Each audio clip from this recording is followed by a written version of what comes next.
In the heart of an ancient forest, bathed in the ethereal glow of moonlight, stood a forgotten church steeped in legend and mystery. The tales whispered among the locals spoke of a restless spirit guarding an enigmatic holy cross hidden within its dilapidated walls. These tales ignited the curiosity of three intrepid friends, Emma, Jake, and Sarah, who decided to venture into the unknown one ominous night. The forest itself seemed to harbor a sense of trepidation, its gnarled trees casting eerie shadows that danced like phantoms in the moon's pale light. The friends trudged onward, the faint crunch of leaves beneath their feet the only sound breaking the silence that surrounded them. Their flashlights illuminated the path ahead, revealing the overgrown vegetation that seemed to claw at their ankles as if trying to prevent their advance. The moon loomed high in the sky as the trio navigated through the dense undergrowth, their journey punctuated by the eerie sounds of rustling leaves and distant whispers. The wind carried with it the scent of damp earth and ancient secrets, while the leaves above whispered tales of forgotten times. Despite the foreboding atmosphere, Emma, Jake, and Sarah pressed on, their hearts racing with a mix of excitement and anxiety. As they ventured deeper into the forest, the path became increasingly treacherous. A twisted maze of fallen branches and stubborn roots stretched before them, a labyrinth designed to challenge their resolve. The forest seemed intent on obstructing their path, as if nature itself conspired to keep them away from the secrets that lay ahead.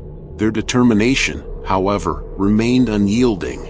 With each obstacle overcome, their resolve grew stronger, pushing them to conquer the challenges the forest threw in their way. They approached a massive tree lying across the path like a fallen titan, its twisted branches an insurmountable barrier. But they were undeterred, the thrill of the unknown compelling them to find a way. Emma's flashlight carved a path through the shadows as they searched for a way around the fallen behemoth. Suddenly, a faint creaking filled the air, a chilling prelude to the tree's final protest. With a deafening crash, the tree fell, its branches nearly grazing their backs. Adrenaline surged through their veins, hearts pounding as they realized the forest itself was determined to halt their progress. Despite the chilling ordeal, the friends remained resolute. Their journey led them to the church's entrance, an ancient wooden door adorned with intricate carvings that seemed to tell a story of their own. With a mix of trepidation and determination, they reached for the door's ornate handle and tried to push it open, only to be met with resistance. Their collective efforts were met with an immovable barrier, prompting a sense of frustration to rise within them. Undeterred, they meticulously examined the door, their flashlights illuminating every inch of its weathered surface. It was then that they discovered a concealed mechanism, a wooden board cleverly designed to prevent the door from opening fully. With a synchronized effort, they slid the board aside, and the door creaked open, revealing the church's hidden secrets. The air inside was heavy with the weight of time, dust motes dancing in the narrow beams of their flashlights. Their steps echoed through the silence as they ventured further, each corner of the church shrouded in shadow and mystery. The pews stood like sentinels of the past, their once ornate designs now worn and faded. The altar, adorned with faded frescoes, seemed to hold whispers of long-forgotten prayers. Strange and unsettling sounds echoed through the cavernous space, like murmurs of the past that had refused to fade away. Their flashlights darted across the walls, casting fleeting shadows that danced in the periphery of their vision. Every footstep seemed to awaken echoes that lingered in the air, a chorus of the forgotten singing a haunting melody. Suddenly, a frigid gust of air swept through the church, causing the candles on the altar to flicker and dance. From the shadows emerged a figure, a spectral presence shrouded in darkness. Fear clenched their hearts as their breath caught in their throats, their gazes locked on the enigmatic apparition. Time seemed to slow as the figure loomed before them, its eyes gleaming with an otherworldly intensity. Just as swiftly as it had appeared, the figure dissolved into the darkness, leaving them trembling in its wake. Gathering their wits, they exchanged uncertain glances before resuming their exploration, the allure of the church's secrets eclipsing their fear. Their flashlights carved paths of light through the darkness, revealing intricate murals that adorned the walls, scenes of devotion and sacrifice frozen in time. The exploration led them to a chamber bathed in an eerie blue glow, the source of which was a glass rod held aloft by a carved figure. As one of the friends directed her flashlight toward the figure, the pale light collided with the glass rod, projecting a phantom silhouette onto the wall. The revelation sent shivers down their spines as they realized that the moonlight itself cast a spectral presence, a testament to the ancient ingenuity that had created this illusion. With renewed courage, they delved further into the church's mysteries. Their flashlights pierced through the darkness, revealing hidden alcoves and forgotten corners. A long-forgotten confessional stood in one corner, its heavy curtain rustling in the wind like a ghostly sigh. The flickering candlelight illuminated forgotten scriptures, their words etched into the very walls they adorned. The friends exchanged excited whispers as they uncovered clues that pointed to a hidden chamber within the church, a secret sanctuary that held the holy cross they sought. They scoured the room, their flashlights illuminating every nook and cranny in search of the elusive entrance. It was then that they stumbled upon a maple door, its surface adorned with ornate carvings that seemed to depict a forgotten story of devotion and intrigue. Eager anticipation gripped them as they pushed open the door, revealing a space bathed in a soft, golden light. Within, an altar adorned with shimmering candles stood before them, its radiant glow casting an almost ethereal aura. And embedded in the wall, framed by intricate engravings, was the fabled Holy Cross, a relic of divine significance. As they approached the cross, the air seemed to hum with a palpable energy, a presence that transcended the boundaries of time and space.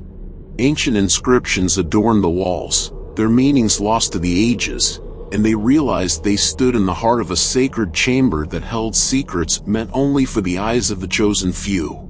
With a sense of awe and reverence, they traced their fingers along the cross, feeling the cool metal beneath their touch. It was a moment frozen in time, a culmination of their relentless pursuit of the truth. As they stood before the cross, bathed in its divine radiance, they couldn't help but wonder about the secret society alluded to in the cryptic messages, an enigma that had woven its threads through time itself. Their exploration had unlocked the past, revealing a tapestry of devotion, sacrifice, and intrigue that had remained hidden for generations. With the weight of the night's discoveries etched into their memories, they made their way back through the forest, each step heavy with the weight of the church's secrets.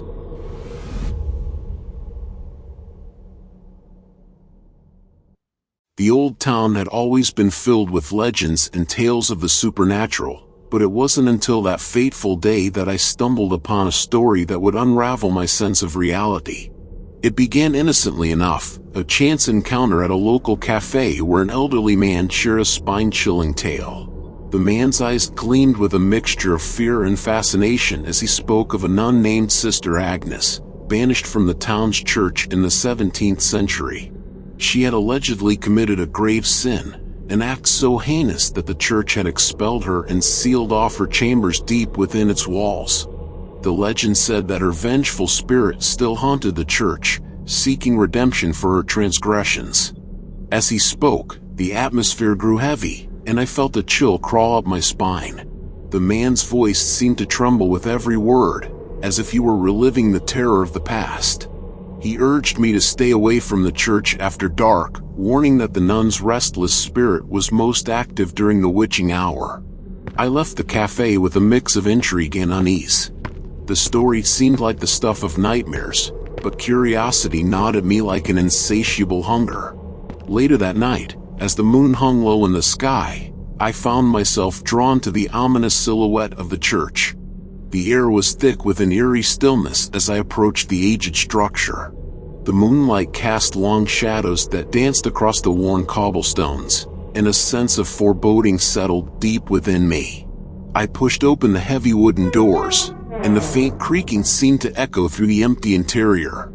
As my flashlight's beam flickered across the pews and stained glass windows, I couldn't shake the feeling that I was not alone. Whispers seemed to brush against my ears, carried by a phantom breeze that rustled the pages of ancient hymnals.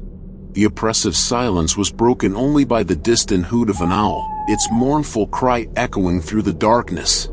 I ventured further into the church, my heart pounding with a mix of dread and anticipation. The flickering light cast eerie shadows that danced upon the walls, giving life to the ghostly tales I had heard earlier.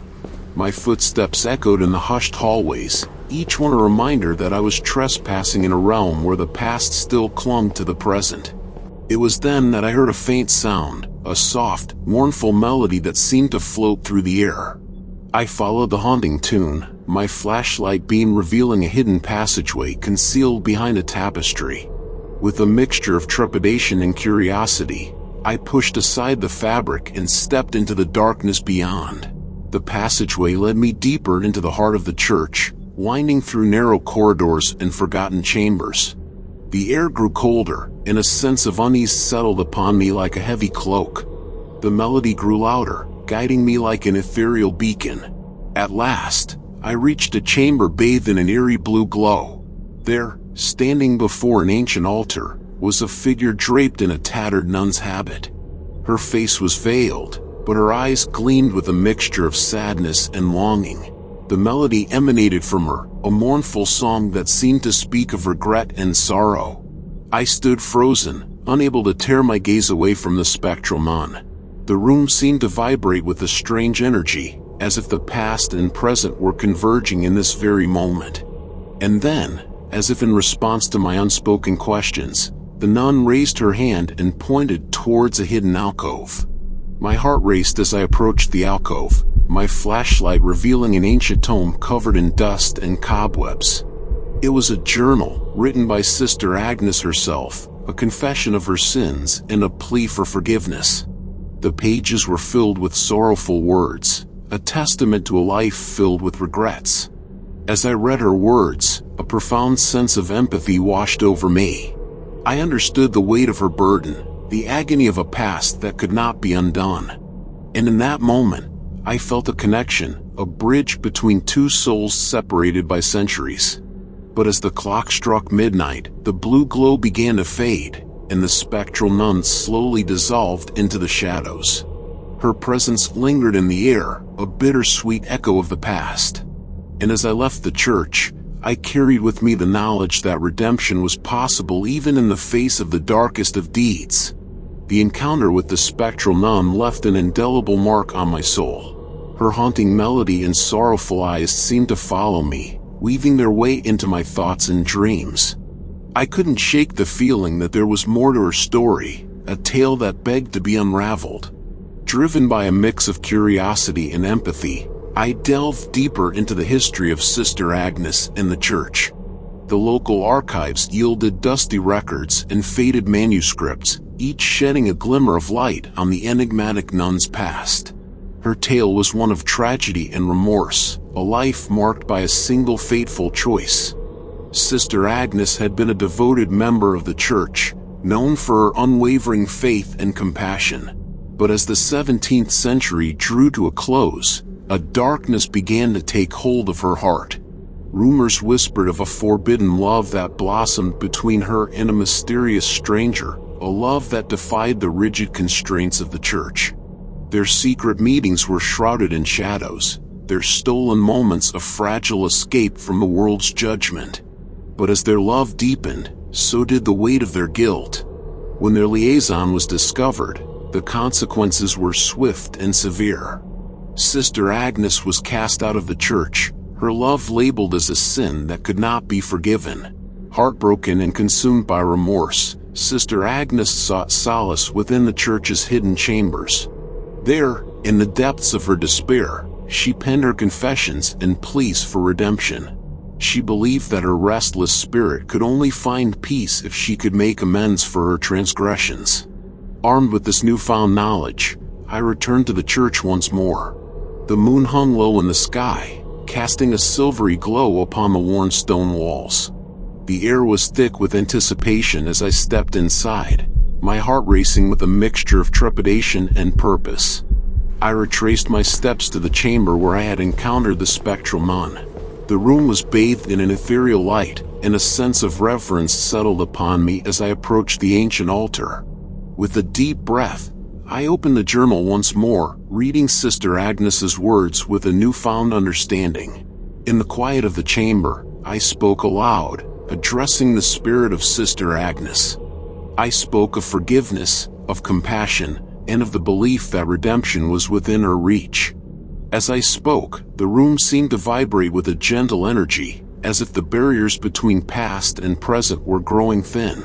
And then, as if in response, the air around me began to shimmer and shift. A figure slowly materialized before me, a figure that emanated a soft, radiant light. It was Sister Agnes, her eyes no longer haunted, but filled with a sense of peace and acceptance. We stood in silence, a bridge between two worlds, as Sister Agnes's form wavered and then solidified. She reached out a hand, and I took it without hesitation. Her touch was cool, but there was a warmth that radiated from within, a warmth that seemed to envelop my very soul. As our hands touched, I felt a rush of emotions, the weight of guilt and remorse, the ache of lost love, and the shimmer of hope. And in that moment, I knew that Sister Agnes had found the redemption she had sought for centuries. With a final smile, she slowly faded from view, leaving behind an atmosphere of serenity and closure.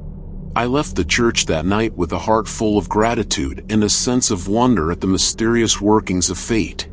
In the days that followed, the church seemed different, lighter, as if the shadows that had once clung to its walls had been dispelled. The legend of Sister Agnes lived on, not as a tale of terror, but as a testament to the power of forgiveness and the resilience of the human spirit.